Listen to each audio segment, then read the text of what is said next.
Alhamdulillahi Rabbil Alamin. Alhamdulillahilladzi arsala rasulahu bil huda wa dinil haqq liyudhhirahu 'ala ad-dini kullihi walau karihal kafirun. Wa asyhadu an la ilaha illallah wahdahu la syarikalah wa asyhadu anna Muhammadan 'abduhu wa rasuluh sallallahu alaihi wa ala alihi wa sahbihi ajma'in. Amma ba'du. Assalamu alaikum warahmatullahi wabarakatuh. Maamin na mahal kong kapatid sa pananampalatayang Islam, katotohanan si Allah subhanahu wa ta'ala, siya ang Panginoon ng sanlibutan. Nilikha niya ang lahat ng mga nilalang, nilikha niya ang lahat ng mga tao, at pinili niya mula sa lahat ng mga tao ang siyang pinakamainam at pinakadakilang nilalang na walang iba kundi ang ating pinakamamahal na sugo na si Propeta Muhammad sallallahu alaihi wasallam. Si Propeta Muhammad sallallahu alaihi wasallam, siya ay pinili ni Allah subhanahu wa ta'ala bilang huling sugo at propeta para sa lahat ng mga tao upang wala nang maipangatwiran pa ang mga tao kay Allah subhanahu wa ta'ala pagdating sa kabilang buhay.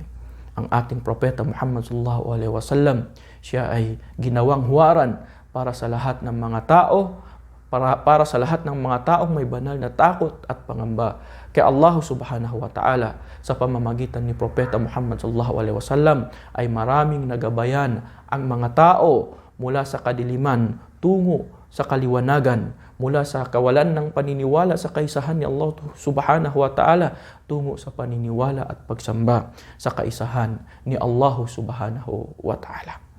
Kaya dahil dito, mga minamahal kong kapatid sa pananampalatang Islam, narapat sa isang Muslim o obligado sa bawat Muslim na pag-aralan at alamin ang talambuhay ng Propeta Muhammad sallallahu alaihi wasallam at ang mga pag-uugali o ang mga mabubuting pag-uugali ng Propeta Muhammad sallallahu alaihi wasallam bilang pagsunod sa sinabi ni Allah subhanahu wa ta'ala, laqad kana lakum fi rasulillahi uswatun hasana. Katotohanan nasa sa inyo o kayong mga mananampalataya, nasa sa inyo sa sugo ni Allah ang mabuting halimbawa sa sinumang naghahangad, sa sinumang umaasa na makatagpo si Allah subhanahu wa ta'ala at sa huling araw, at siya ay laging gumugunita at nag-aalala kay Allah subhanahu wa ta'ala.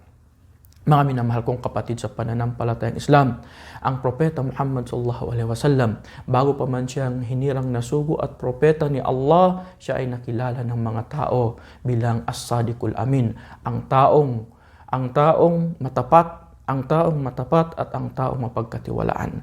Nang siya ay naging sugo at propeta ni Allah subhanahu wa ta'ala, siya ay pinuri ni Allah subhanahu wa ta'ala, wa innaka la'ala khuluqin azim. Katotohanan, o Muhammad, tunay na ikaw ay isang taong nagtataglay ng mabuting pag-uugali. Kaya sinabi ng Propeta Muhammad sallallahu alaihi wasallam, innama bu'ithtu liutammima makarimal akhlaq aw bu'ithtu liutammima masalihal akhlaq. Tunay na ako ay sinugo ni Allah subhanahu wa ta'ala upang gawing ganap ang mga mabubuting pag-uugali. Kaya sinabi ni Anas, kana Nabi sallallahu alaihi wasallam ahsanun nasi khuluqa. Ang Propeta Muhammad sallallahu alaihi wasallam, siya na ang pinakamainam na tao na nagtataglay ng mabuting pag-uugali. At nang tinanong ang kanyang asawa na si Aisha, kaifa mada kana khuluqun Nabi sallallahu alaihi wasallam, sinabi ni Aisha, kana khuluquhu al-Quran. Ano ang pag-uugali ng Propeta Muhammad sallallahu alaihi wasallam? Sinabi ng kanyang asawa, ang kanyang pag-uugali ay ang Quran. Subhanallah, ang Quran ang siyang dakilang aklat ni Allah subhanahu wa ta'ala at ibinaba niya sa dakilang buwan, sa dakilang panahon, buwan ng Ramadan. At ang pinili ni Allah subhanahu wa ta'ala ang pinakamahusay na tao na nagtataglay ng mga mabubuting pag-uugali sa Quran, at siya na ang pinakamahusay na nilalang, pinakamahusay na tao na nagsasabuhay sa mga gawaing ipinag-utos ni Allah subhanahu wa ta'ala sa banal na aklat ni Allah subhanahu wa ta'ala na walang iba kundi ang Quran.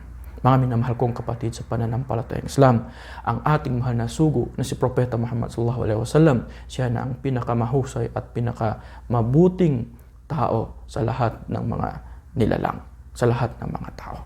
Kaya ang Propeta Muhammad sallallahu alaihi wasallam ay ginagalang niya ang mga matatanda, ginagalang niya ang mga bata, ay mabuti ang kanyang pakikitungo sa lahat ng kanyang mga kasamahan, pati ang mga taong hindi naniniwala kay Propeta Muhammad sallallahu alaihi wasallam bilang sugo ni Allah subhanahu wa ta'ala. So kaya naman sinabi ni Allah subhanahu wa ta'ala, walau kunta faddan ghalidhal qalbi lan faddu min hawlik. O Muhammad, kung ikaw ay naging marahas sa kanila at naging matigas ang iyong puso, marahil sila ay nagsilayo mula sa iyong paligid. Ang Propeta Muhammad sallallahu alaihi wasallam, mga minamahal kong kapatid sa pananampalatayang Islam, ay tinutulungan niya ang kanyang pamilya. Tinutulungan niya ang kanyang mga asawa. Nang tinanong ang kanyang asawa na si Aisha, kalugdan nawa siya ni Allah subhanahu wa ta'ala, ma kana yasna'un nabi sallallahu alaihi wasallam, ano ba ang ginawa ng Propeta Muhammad sallallahu alaihi wasallam sa kanyang pamilya, sa bahay, sa inyong tahanan? Sinabi ni Aisha, ang Propeta Muhammad sallallahu alaihi wasallam, siya ay tumutulong sa mga gawaing bahay, at kapag dumating ng oras ng sala, siya ay lumabas para magsala. Allahu Akbar. Ang Propeta Muhammad sallallahu alaihi wasallam, siya na ang taong pinakamapagbigay na tao. Dumating ang isang lalaki sa kanya para humingi ng isang dosenang kambing, at ibinigay siya ito sa kanya ng Propeta Muhammad sallallahu alaihi wasallam. At nang bumalik ang lalaking ito sa kanyang mga tauhan, o aking mga mamamayan, mag-Muslim kayo, yumakap kayo sa Islam, tunay na si Muhammad ay nagbibigay na hindi natatakot na maging mahirap. Sinabi ni Anas, ang nagmuslim ang isang tao na ito, alang-alang lamang para sa mga makamundong bagay. Ngunit kinalaunan, siya ay naging mabuting Muslim, kinalaunan siya ay naging mabuting Muslim, at mas mapamahal sa kanya ang Islam kaysa sa mundong ito at ang mga nilalaman nito. Mga minamahal naming kapatid sa pananampalatayang Islam, ang ating Propeta Muhammad sallallahu alaihi wasallam ay pinili niya maging simple ang kanyang buhay, maging simple ang kanyang pamumuhay. Kaya naman sinabi ng Propeta Muhammad sallallahu alaihi wasallam, mali walid dunya illa karakibin istadhalla tahta syajaratin thumma raha wa tarakaha. Ano pa ba ang gagawin ko sa mundong ito, maliban na lamang ako ay katulad lamang ng isang nangangabayo, at pagkatapos siya ay tumungo sa ilalim ng punong kahoy upang magpahinga dito, at pagkatapos siya ay umalis at iniwanan niya ito. Kaya ay mapamahal sa kanya ang mga sahaba, ang kanyang mga kasamahan. So kaya naman ang tinanong si Ali bin Abi Talib radhiyallahu anhu, kaifa kana hubbukum li Rasulullah? Paano ninyo minahal ang Propeta Muhammad sallallahu alaihi wasallam? Sinabi ni Ali bin Abi Talib, kana wallahi ahabbu ilayna min amwalina wa auladina wa ummahatina wa abaina wa mimma'in baridin ala dhama. Sumpaman kay Allah, siya na ang pinakamamahal na tao kaysa sa aming mga kayamanan, kaysa sa aming mga anak, kaysa sa aming mga ina, kaysa sa aming mga ama, at sinabi niya, at sa malamig na tubig sa pagkauhaw. Sinabi ng Propeta Muhammad sallallahu alaihi wasallam, la yu'minu ahadukum hatta akuna ahabba ilayhi min waladihi wa walidihi wan nasi ajmain. Hindi magiging tunay na mananampalataya ang isa sa inyo hangga't hindi niya ako mamahalin, hangga't hindi niya ako mamahalin kaysa sa pagmamahal niya sa kanyang mga anak, kaysa sa pagmamahal niya sa kanyang mga magulang at sa lahat ng mga tao. Ngunit ang pagmamahal na ito, maminamahal kong kapatid sa pananampalatayang Islam, ay may limitasyon.